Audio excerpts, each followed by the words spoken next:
बिस्मिल्लाहिर्रहमानिर्रहीम अस्सलाम वालेकुम गोबरो ये क्लास 7th सब्जेक्ट उर्दू मजमून उर्दू तो उनवान सोन आज सवाल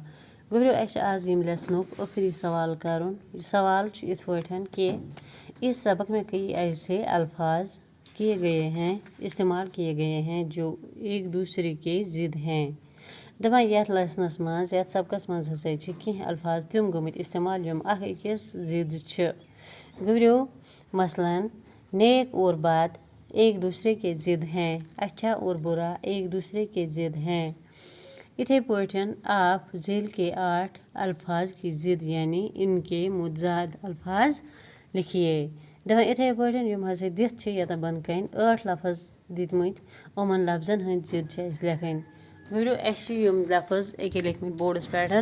जदीद जदीदुक मतलब गो नया अमुक ज़िद कदीम कदीमुक मतलब गो गोबरो पुराना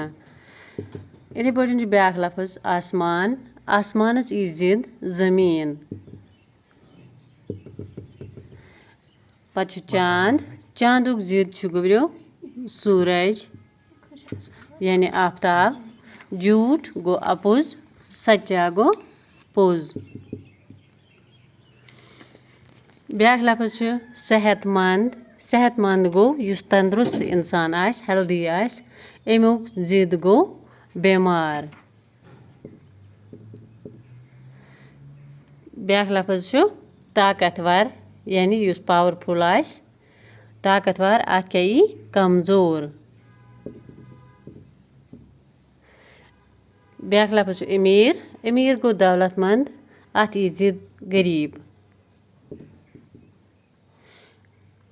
औरत औरत गई जन अत यी ज़िद मर्द इत पठन लिख यमन लफ्जन ज़िद इत पठन हेकु तुम वारिया लफ्ज पान तलाश कर लेसन मज।